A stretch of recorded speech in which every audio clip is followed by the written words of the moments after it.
bienvenue sur la chaîne de Fire Invest pour ton Crypto Time. Aujourd'hui, on a une grosse session avec énormément de choses à couvrir. On va parler du calendrier économique, on va voir principalement les statistiques CPI qui sont tombées cet après-midi. On va faire un petit point sur Jérôme Powell parce qu'il a parlé après ces statistiques. On va aller sur Trueflation pour voir l'indicateur qui suit l'inflation en temps réel. On va faire un petit tour sur le CME FedWatch Tool pour voir si le marché price toujours une baisse des taux cette année. On va voir un petit peu ce qui se passe sur X. On va faire un tour aussi sur le Crypto Fear and Greed Index et on va aller voir des graphiques sur TradingView. Beaucoup de choses à décortiquer, alors installe-toi bien, c'est parti.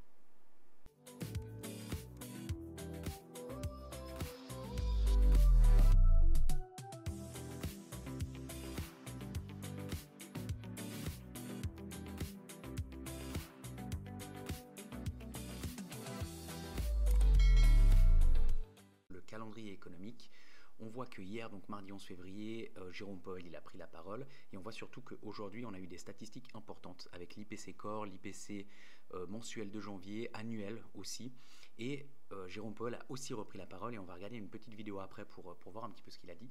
On voit qu'il y a aussi plus de stocks de pétrole brut, et que demain on aura les inscriptions au chômage, les prix à la production pour janvier, et que vendredi on aura la vente au détail principal et la vente au détail, donc principal mensuel de janvier, et la vente au détail aussi pour le mois de janvier. Donc pour revenir un petit peu sur ces statistiques qu'on a eues aujourd'hui sur les statistiques IPC, donc on voit qu'elles étaient qu'elles sont un petit peu plus hautes que prévu, donc ça veut dire que pour le moment l'inflation est quand même toujours assez tenace, on va dire ça comme ça, aux États-Unis. Maintenant, on va aller voir des indicateurs qui sont plutôt rassurants aussi, notamment avec Trueflation, et surtout, on va aller regarder une petite vidéo, on va aller voir une petite séquence de la déclaration de Jérôme Powell. Ce que moi, personnellement, je vois de tout ça, et on va le voir aussi un petit peu plus tard sur ce Crypto Time, c'est que les marchés l'avaient déjà pricé. Les marchés pensaient déjà, malgré le fait que c'est plus haut que prévu, on n'a pas eu du tout un raz-de-marée sur les marchés, et surtout, je pense que les marchés anticipent ce qui va se passer aussi au mois de mars, c'est-à-dire que l'inflation est en baisse depuis le 1er février et est en baisse vraiment notable. Donc on va juste aller faire un petit tour ici sur ce que dit Jérôme Powell. On va mettre cette petite vidéo là. À partir de 11 secondes.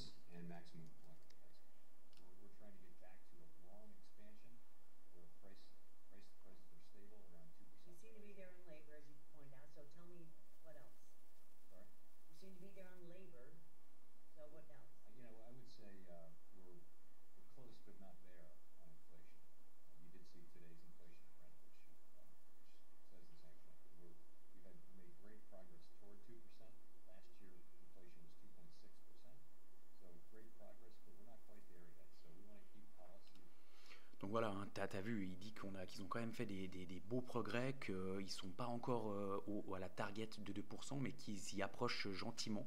Et donc même Jérôme Powell, finalement, dans son discours, on voit qu'il est quand même assez confiant sur le fait qu'on va pouvoir aller vers les 2%. Et ça, c'est vraiment très encourageant pour les marchés. Et si on prend justement un petit peu les statistiques de Trueflation, et ben on voit qu'aujourd'hui Trueflation est à 2,07%. Et cette année, c'est tout simplement le niveau le plus bas. Jusque-là, il avait toujours été entre 2,20 et 2,10. Donc on voit vraiment une inflation qui diminue, mais drastiquement, depuis le 1er février. Et là, ce qu'il faut rappeler aussi, c'est que les chiffres d'aujourd'hui, c'était les chiffres pour janvier. Donc forcément, quand on va avoir les chiffres du PCI du mois de mars qui vont refléter l'inflation réelle au mois de février, on aura des chiffres beaucoup plus intéressants, et je pense que là justement on aura un tout autre discours de la Fed, surtout que Trump, il faut le rappeler aussi, pousse toujours dans la direction de la baisse des taux.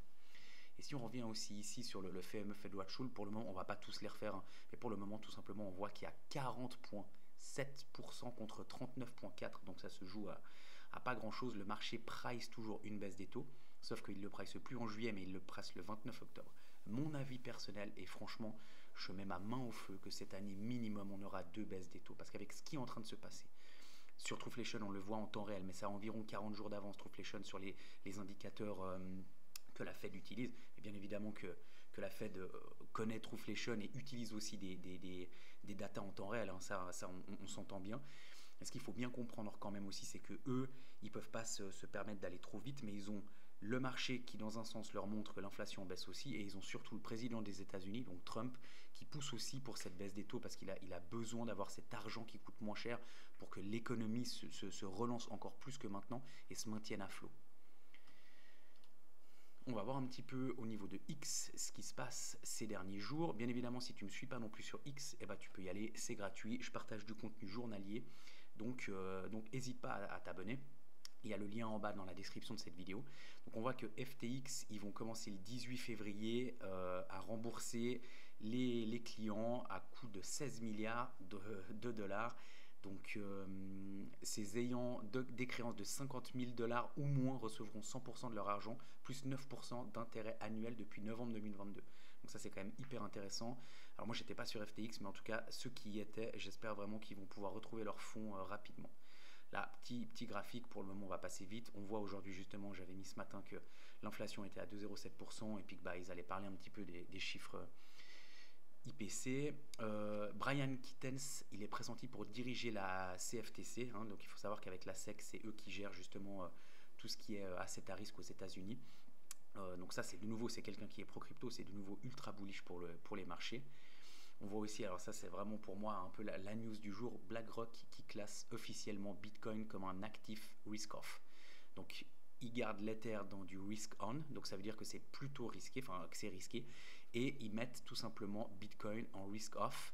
Et pour donner une idée, tout simplement dans le risk-off, il y a l'or.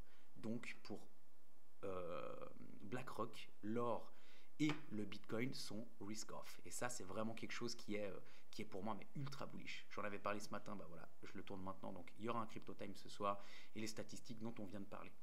Là, on va faire un petit tour après sur les graphiques, mais voilà, je répète que si tu veux me suivre un petit peu plus régulièrement, donc sur X, je partage tous les jours un petit peu des news, donc hésite vraiment pas une seconde. Donc ensuite, si on vient sur le Fear and Greed Index, sur CoinMarketCap, on voit qu'on est toujours à 35, donc on est toujours dans la peur. Et je le rappelle, j'en avais parlé de ça ce week-end, mais pour moi, on ne peut absolument pas être dans un top de marché quand on est dans la peur. Quand on est dans la peur, on est plus proche d'un bottom. Quand on est dans l'euphorie, quand on est dans l'extrême greed, là, il faut faire attention. Là, on peut possiblement être dans un top de marché. Mais ça, c'est jamais vu qu'on est dans un top alors qu'on a peur. Donc voilà, ça c'est encore quelque chose qui, pour moi, me fait vraiment penser que pour le moment, on n'a pas atteint le plein potentiel de ce bull market. On va passer un petit coup sur TradingView, on va regarder un petit peu le Bitcoin, juste pour voir un petit peu ce qui s'est passé aujourd'hui. On voit que pour le moment, il tient toujours cette trendline baissière. Il ne l'a pas cassé. Il y a eu une mèche qui est presque venue la toucher cet après-midi quand justement il y a eu les news qui n'étaient pas forcément hyper bonnes du PCI. Mais on voit que pour le moment, ça tient sans problème. Donc on va voir un petit peu comment ça va se passer, si elle arrivera à servir vraiment de support pour repartir et puis pour au moins aller toucher le sommet de ce range. Donc on va rester attentif là-dessus. On va passer sur la Bitcoin dominance. Sur la Bitcoin dominance, je vais mettre en 4 heures pour qu'on voie un petit peu ce qui se passe. En 4 heures, on voit ici que on avait un triangle de compression qu'on a cassé par le bas. Et là, on voit, on voit vraiment qu'ici, on est dans un canal descendant. Cet après-midi aussi, quand il y a eu les annonces, on est presque venu toucher sur le haut du canal.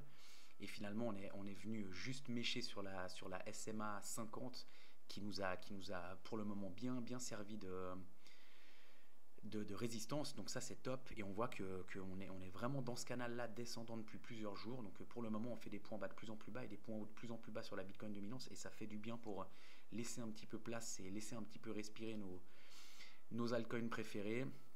Et là on voit, je le répète, mais là ici on a un joli shooting star et pour moi ça c'est vraiment quelque chose qui normalement relance une tendance baissière. Là on était dans une tendance haussière, on a ça et ça a plus de probabilité que normalement on reparte sur une tendance baissière. Donc pour le moment sur la Bitcoin dominance on a possiblement fait un top avec ce qui s'était passé il y a 10 jours et les frais de douane de Trump. Donc j'espère vraiment que c'est bien le cas et qu'on va pouvoir repartir un petit peu à la baisse.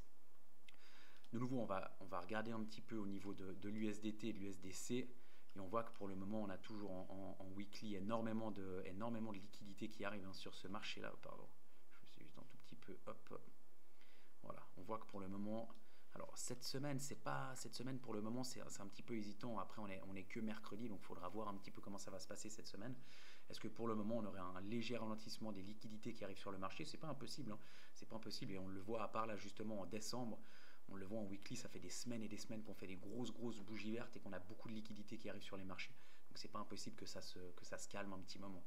Mais pas d'inquiétude, en tout cas pour moi, je m'inquiète pas à ce niveau-là. Si on revient sur la other dominance, donc là c'est toutes les autres crypto-monnaies en enlevant le top 10 jusqu'au 125 je crois. Et si on vient là aussi, je sais plus si c'était en daily ou si c'était même aussi en 4 heures, on voyait aussi, non alors peut-être weekly en fait. Non bref, c'est pas grave, mais voilà, on voit que pour le moment, bah, on aurait fait ici un marteau, enfin ça ressemble relativement bien à un marteau et ça c'est l'inverse du shooting star, donc on vient dans un marché qui est baissier, on fait un marteau, ça veut dire que normalement on repart à la hausse, donc on va voir si ça se confirme. Alors pour le moment la hausse ici elle est très légère, on voit que sur le RSI on a largement de quoi pousser en weekly, on est vraiment très très bas, donc c'est possiblement de bon augure aussi, on verra un petit peu par la suite. Et il y a juste deux choses que j'ai envie de montrer là pour le moment, enfin même encore trois. On va juste voir le Nasdaq, si on regarde, mais il est à même pas 1% de faire un ATH, donc ça veut quand même dire que les marchés traditionnels se portent très bien. Si on regarde le S&P 500, mais on est exactement sur la même dynamique, hein. Donc ça c'est aussi preuve que les marchés traditionnels se portent vraiment vraiment bien. Et aussi, j'ai oublié d'en parler avant dans les statistiques, mais au niveau du pétrole brut, on voit que le pétrole brut pardon, est dans un canal descendant. Là, on est en weekly, donc on est ici depuis même le 11 septembre 2023. Donc on voit qu'on est vraiment dans ce canal descendant.